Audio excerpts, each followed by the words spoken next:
Saygıdeğer devlet ve hükümet başkanları, esteemed heads of states and governments,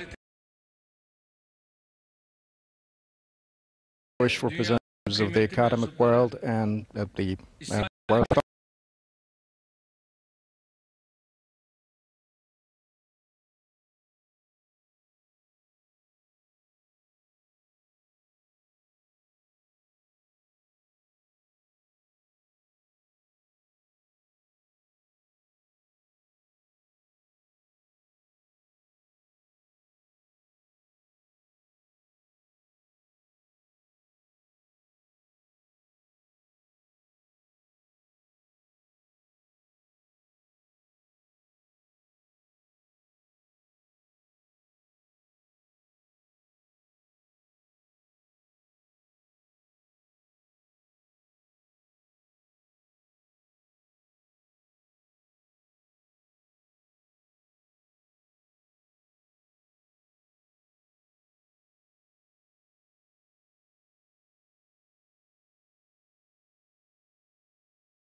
Was a cradle of civilizations and gave direction to history, as we did in the Mediterranean, the cross point of continents, and is one of the most beautiful of the world. Just like the Mediterranean, Antalya has been the common home and hometown for many civilizations. For centuries, people of different cultures and beliefs coexisted peacefully in our city of Antalya, and Antalya also claimed a central role in diplomacy. With the great efforts of the foreign minister, we have had the chance to organize the first forum, and we are bringing in a brand new dimension to the characteristics of our city. And Antalya Diplomacy Forum hopefully will be turning into a platform where the heart of the global diplomacy beats. The messages of dialogue, friendship, and cooperation to be delivered from over here will spread to the whole world in waves. On the occasion of this forum, you will also have the chance to see the beauties of Antalya and also observe how the safe tourism policy certificate and practices are put to use. Started last year in 2020, 16 million tourists had the chance to visit our country with no problem whatsoever, and we hosted them in our country. In 2021, we further expanded the scope of the system and ensured that our guests feel at ease to be on holidays in every corner of our country. And we have always been honored to host you in our city. And I kindly ask all of you to enjoy to the fullest the city of Antalya with your families. Distinguished guests, diplomacy has ever existed from the times when the communities lived together. And in terms of its definition, from the old times, diplomacy created the balance in wars and peace and has increased in importance a long time. Communication technologies, internet, social media, and ever-growing globalization opened more space, with no doubt, to diplomacy. When diplomacy is mentioned today, we do not talk about talks done behind closed doors among state figures and officials. This concept also ranges from cultural diplomacy to tourism diplomacy, all the way to diplomacy in trade. and it reflects the operations undertaken in a very large scale. Just like the policy actors do change, the platforms of diplomacy also change and transform. Now, together with politicians and diplomats, NGOs, business world, media, and universities do act, and the connection among all parties do shape foreign policy. Digital diplomacy, which comes our way more strongly every passing day, is one of the gainings of this process.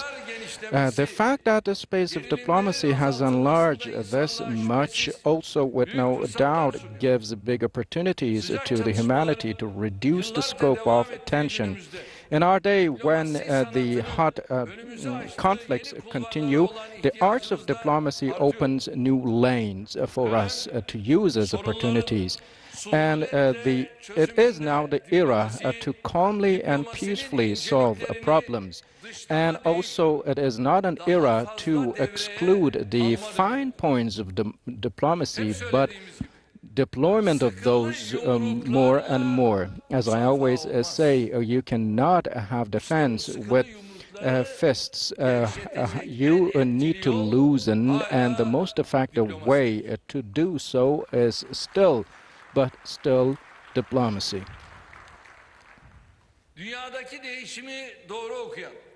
Those who follow the changes in the world accurately, and those who come up with solutions for the problems of the future, those who intertwine the problems of the past with the ones of the current times will achieve. And we need to make sure such an understanding of diplomacy dominates. International cooperation and solidarity then becomes must-haves. In the face of the global coronavirus pandemic, we have all felt that need one more time. Despite all the tools at hand, the international community, unfortunately, was not very successful in its task to manage the consequences of the pandemic. The United Nations Assembly only could bring the biggest pandemic of the century to its agenda after 100 days. From Siberia to all remote corners of the world, the pandemic impacted the whole world, and the cooperation was replaced by protectionism and competitive politics only, unfortunately. And the load of millions of people could only be lightened through solidarity. However, brothers and sisters from Africa, Asia, and Latin America were left to their own fate.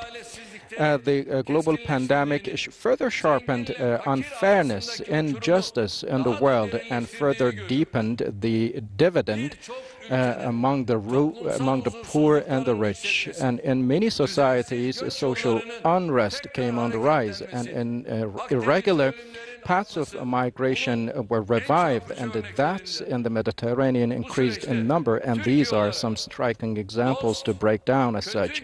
As Turkey, we know that a friend is who attends during dark times, and with this principle, we rushed to the help of all our friends across the world. We have responded to 158 countries and 12 organizations, international organizations, and sent them medical supplies. The refugees hosted in Turkey have been kept equal to our citizens, and they have had full access and equal access to health services. In order not to make the mistakes done in the pandemic one more time and time again, it is important to prevent vaccine-related abuse. A vaccine should not be used as a tool of dictation, imposing, and political interests. The local vaccine studies we aim to finalize before the end of the year are now smoothly run on the basis of equality for whole humanity. And when ready to put public use, we will be sharing our locally produced vaccine with the entire humanity, hopefully. My dear friends, the architect of Anatolia, a great person of Sufism and of hearts, Mevlana Rumi, sheds light to our day. And hear what he says. Why to move from every corner? And how beautiful to perch on different locations every day. How beautiful is to flow without freezing. Yesterday is well gone, my beloved. All words of the past are in the past, and it's about time to utter new words. So not only politicians as politicians or diplomats, but academics, students, businessmen, as also NGOs, we need to collectively speak new words. With the old habits and vicious circles of the past, we will fail to find solutions of today's problems, starting primarily with the UN General Assembly. The main structures on which the global system is built should only serve and be a part of solutions, not the problems. The bipolar world construction is imposing certain designs on us all, but we cannot continue with our future approaches on the basis of that. As Turkey, we, under the standard, the banner of world is bigger than five principle, we aim to embrace the future by ridding ourselves of the old habits of the past. Hundreds of billions of people's destiny cannot be left to the mercy of five permanent members of the UN General Assembly only. 190 countries can sit at the same table for once, but they do not have the right to claim their own rights. And a system as such cannot produce justice. Where justice does not exist, there only will be tension, persecution. And in the new era, one of the areas where we need to have higher levels of diplomacy is to ensure that the UN General Assembly has a more inclusive structure. Those who benefit from the status quo will, for sure, will not be interested in sharing these opportunities, which gives them asymmetrical opportunities. And even more so, there will be certain open or concealed pressure coming on some.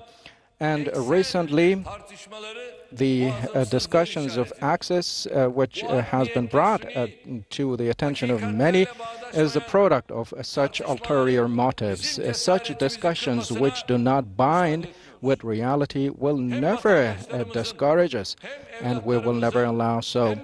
For our citizens, for our people, our children, and for the future of all humanity, we will defend what is right, what is equal, and what is just. We acknowledge that this is a long, challenging, and a treacherous path. Patience is bitter, but the fruit it will bear is sweet, we very well know. And you, our friends, have the same feelings, I believe, and we trust in the support you shall lend. Distinguished guests, again from Rumi, taking our inspiration from Rumi, the theme, the title of this Antalya Forum is Innovative Diplomacy, a New Era, New Approaches. When the world is rapidly changing, our perspectives to interstate relations and diplomacy need to be adapted accordingly. an entrepreneurship-oriented and humanitarian perspective of foreign policy stems from that need of change and transformation, reflecting the accumulation and experience and know-how of centuries. Turkish diplomacy takes its power from its capacity to adapt to the changing, ever-changing conditions. Effective diplomacy and having a large perspective of events unfolding, we need to follow keep a close track on the developments. As long as you can attain to these goals and act rapidly, you can achieve. With 252 foreign missions, Turkey has the fifth largest diplomatic network of the world. And it is not only our diplomatic network that expands, however. TİKA, AFAD, Yunus Emre Institute, Turkey Maurer Foundation, Turkish Red Crescent, Turkish Airlines, like institutions do very effectively act in the world. With highly qualified and very influential diplomats, we do defend the interests of our country. But anywhere in the world, we continue to contribute to peace, welfare, development, and prosperity. And we reap the fruits of that politics in all regions of the world, and we continue to do so. In our neighbor country, Syria, for the solution of a lasting political solution, we exerted all efforts in our capacity. For about 10 years, we have been hosting millions of Syrian refugees. Right beyond our borders, 5 million oppressed people who try to survive under challenging conditions are only reached out by our country. PKK, YPG, Daesh, and PYD, like terror organizations operating in Syria, were only challenged by our country, and we know and we will not allow, and we have never allowed Syria to turn into a camp of training for terrorists. Ending Daesh to a great extent, we contributed to the security of our country as well as Europe's. As of now, 45 members of Daesh have been neutralized by our country, and so far 430,000 Syrians have been repatriated safely, securely. And those who were displaced from Idlib were addressed in their needs with brick house projects we built for them. We saved them from the clutches of tents, and in all the work we undertake with great sacrifice has been witnessed by many friends of ours who are in this room as well. Both in terms of our fight against terrorism and also to stabilize Syria. Again, we have not seen the support we expected from the international community. The persecutors, perpetrators who victimized Syrians in Syria have been protected and offered with patronage for many years by our southern boards. A terrorist state by some was aimed to be established, and a couple of make-believe operations, except for a couple of make-believe operations which were done through racketeering, not many steps were taken. However, starting with those who gave lessons of democracy and law to the world, it is incumbent on everyone to fight against terrorism, and stability and peace to prevail in Syria is not a responsibility of Turkey only, but a responsibility of all. We have gone through a suffocating period of years. The legitimate Libya government, recognized by the UN, was a government we stood in solidarity on legitimate grounds, and it opened a path for the wounds of Libya to be addressed and to be restructured. And it is important too, in particular during this critical era of crisis, to address their needs. And Azerbaijan, Georgia, and Ukraine, and our friends from those countries experienced similar pains a long time. And we have been carrying this burden on our shoulders for many years already, considering the Cyprus issue. The two-state solutions is what we support on the island, and the Mediterranean is to be an area of cooperation, peace, and welfare, with the participation of all relevant partners. The Eastern Mediterranean Conference proposal we had made before still stands on the table, and it is in our power to make sure the Eastern Mediterranean becomes an area of cooperation. And we're happy to see the recent momentum that our neighbor country Greece achieved. And with the UN, also with the EU, within a positive framework, we want to further strengthen our cooperation. Distinguished guests, with a history of more than 2,200 years, Turkey is one of the countries that possesses one of the oldest state traditions of the world. An old state tradition means old diplomacy culture, a well-rooted diplomacy culture, as located at the cross points of Europe and Asia. We operate our foreign diplomacy with this large perspective of diplomacy. While we strengthen our relations with the Turkic world, we never ignore the Balkans. While we improve our relations with one part of the world, we never ignore the other. We always are happy to host different people of different sections, and Jerusalem to be a homeland of salam, of greetings for everyone. We have been exerting efforts like Jerusalem was in the past. Xenophobia, which has grown more dire with the pandemic, is what we fight against. And in fight against cultural racism, we hold the front lines.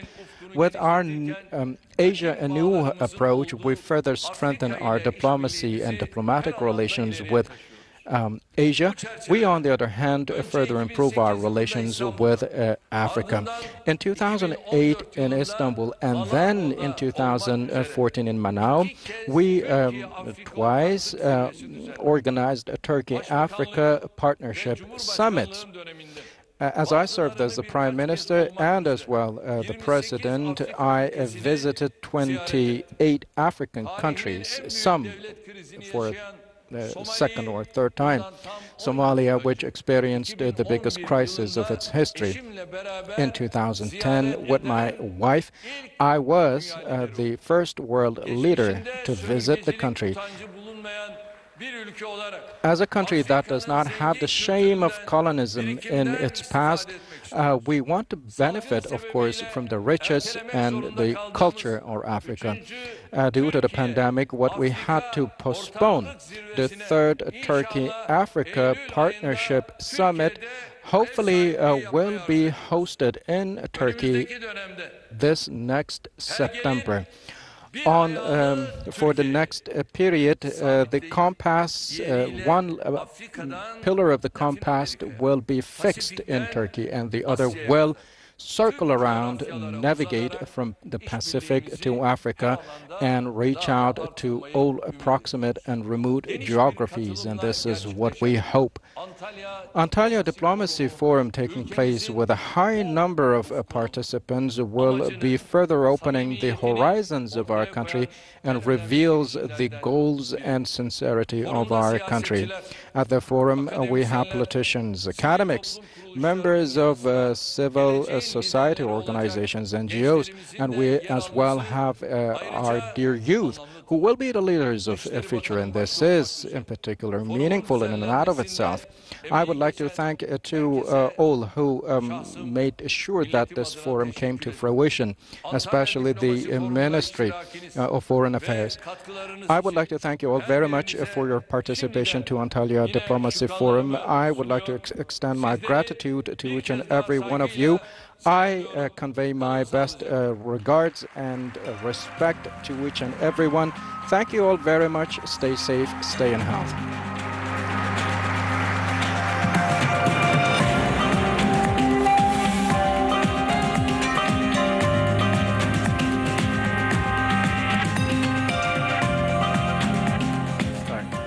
We've been listening there to the Turkish President Recep Tayyip Erdoğan addressing the Antalya Diplomacy Forum, his opening remarks focusing on the need for a new form of diplomacy, a new collective way of speaking, and also calling out the United Nations General Assembly for not representing the world fully. Of course, our diplomatic correspondent Andrew Hopkins is standing by in Antalya and has been listening in to the opening remarks of this forum. And Andrew, we heard there from the President going through a number of points there, paying particular attention to the need for a new way of doing diplomacy, a new way for nations to speak to one another and agree on cooperation. What did you draw out from what you heard from his opening remarks? Yeah, that's right. He was really sort of following on from the speech just beforehand by